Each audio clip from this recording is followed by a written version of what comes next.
Hello friends, welcome back to media talks. நான் உங்கள் மௌனிகா.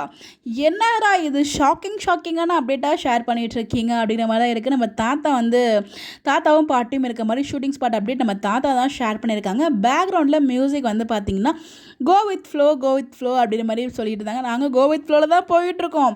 சரி, நீங்கள் ஒரு ஃப்ளோவில் போகிறீங்க, நாங்களும் ஒரு ஃப்ளோவில் போனால் நீங்கள் அந்த ஃப்ளோவை நிப்பாட்டிட்டு இன்னொரு ஃப்ளோவில் கொண்டு போயிட்டுருக்கீங்க. நாங்கள் என்ன பண்ணுறது? எத்தனை ஃப்ளோவில் தான் போகிறது? ஸோ எங்கள் மனசு தேத்திட்டு நான் சரி ஓகே ஏதோ ஒரு ஃப்ளோவில் போயிட்டுருக்கேன் நினச்சா திடீர்னு ஏதாச்சும் ஒரு குண்டை தூக்கி போட்டுடுறீங்க. அப்போ தான் அந்த ஃப்ளோ அங்கே நின்றுட்டு திருப்பி வேற ஒரு பக்கம் போகிற மாதிரி எங்களுக்கே ஃபீல் ஆகுது. ஸோ என்ன பண்ணுறது? பட் இந்த பிக்கில் தாத்தாவும் பாட்டி வந்து பார்த்தீங்கன்னா ஏதோ ஷாக்காக பார்க்குற மாதிரி பார்த்துட்ருக்காங்க. எதை பார்த்துட்ருக்காங்க எனக்கு ஒன்றும் புரியல.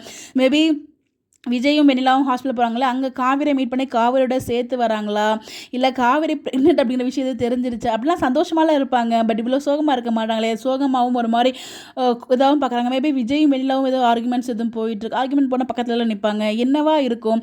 ஏதோ அங்கே நடக்குதுங்க. அது வந்து அவங்க ஒரு மேலே வர்றதை பார்க்குறாங்களா நமக்கு தெரியல. ஏதோ ஒரு சீன் வந்து நடந்துகிட்ருக்கு. என்னவா இருக்கும்னு தெரியல. ஒரு மாதிரி உட்காந்து பார்க்குறாங்க. எதையோ ஒரு மாதிரி சோகமாகவும் ஒரு மாதிரி ஆச்சரியமாகவும் ஒரு மாதிரி பார்க்குற மாதிரி எனக்கு ஃபீல் ஆகுது. உங்களுக்கு என்ன தோணுது? இது என்னவா இருக்கும்? உங்களோட கெஸ்ஸை மறக்காமல் கமெண்ட்டில் ஷேர் பண்ணுங்கள். இந்த மாதிரி அப்டேட் தெரிஞ்சுக்க நம்மளோட சேனலை ஃபாலோ பண்ணிக்கும். இது வந்து பார்த்திங்கன்னா ரீசெண்டாக April 6 எடுத்திருப்பாங்க போல் இந்த ஷூட்டிங்கை.